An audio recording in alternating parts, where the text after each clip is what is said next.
Human beings couldn't survive without forests. Our food comes from the forest. We use the wood for our homes, and the animals live here too. Every human being has a responsibility to protect the forest. Descending into the magical heart of the Sheka tropical forest. Home to the unique birds of the Shesheko Fall. These birds can be found nowhere else, explains teacher Melaku Areto. Only here at this cave next to the waterfall. The Carraro tree, found only in Ethiopia, also grows here extensively. The forest is very important for the people. Everyone breathes the fresh air it gives. Without it, people wouldn't exist. If there is no forest, there is no water. If there is no forest, there is no good climatical condition and no rain. They will keep, and they translate for them children's. The Sheka forest is vast, covering more than 2,300 square kilometers in southwest Ethiopia. It's one of the country's last remaining green belts. The area is home to many rare and threatened species.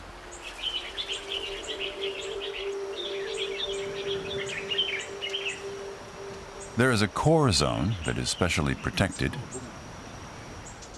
and a development zone. This area includes Masha, the largest town in the region, home to 50,000 people. And population numbers are growing. The Sheka forest is designated by UNESCO as a global biosphere reserve. The development zone, which makes up roughly half the area, is supposed to be used in a sustainable way. But more and more forest is being cleared to make way for farming. We're in regular contact with the authorities. We're doing our best to protect the forest. Beehives offer one alternative source of income. The Ethiopian aid organization Melka bought the hives and began offering local farmers training in beekeeping. The program is partly funded by the International Climate Initiative. By that process, the communities coming from the forest, and they are working together. And what is the advantage of this working? If they are starting the modern beehives as a group, most of the trees cannot be cut. Thanks to the honey that we sell, we can buy clothes for our children and books for their schooling. We can pay our taxes and make our homes better. Tea plantations are another source of income here. In the past, huge areas of forest were cleared for the plantations, but these days that's not allowed. Still, compromises have to be made. This coffee plantation, belonging to an investor from Saudi Arabia, covers 10 square kilometers. A town has grown up on the plantation. A lot of people have found work here, including 21-year-old Mesat. He earns the equivalent of 40 euros a month, a fairly average wage in Ethiopia. Coffee plants like shady conditions, so the forest doesn't need to be cleared.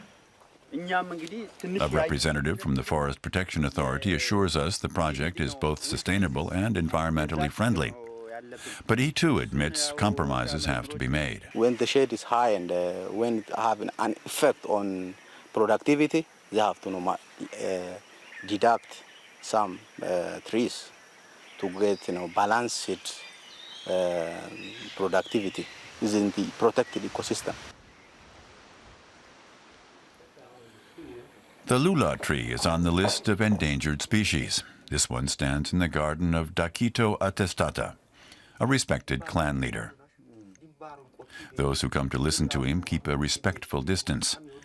The authority that he exercises plays an important role in helping to protect the forest. Anyone who cuts down a tree without permission must pay with an ox. The lula tree is sacred to the people here and used in prayer rituals. Cutting it down would be out of the question. Our holy places have existed for many generations. They were chosen by our ancestors. We go there to pray for rain and for a good harvest. They are places where the gods listen to us. The core zone of the forest is specially protected. No one is allowed to clear trees here. Still, some local people do cut down trees for firewood to earn some extra income. There just isn't sufficient deadwood to cover the need for cooking. The Menja minority were long despised as they lived in the forest and ate monkey meat. They weren't allowed to have fields, so they cut down trees to make charcoal instead. Here too, the aid organization Melka is helping. They bought bulls for the Menja to get them started in farming. The bulls are fattened up, sold, and the profit invested to buy more bulls. I'm strong, and I work very hard. And now we are better accepted by society.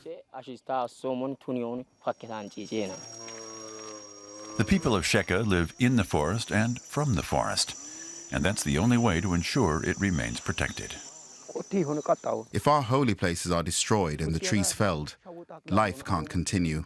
Without rain, there'll be no harvest. It would be the beginning of the end.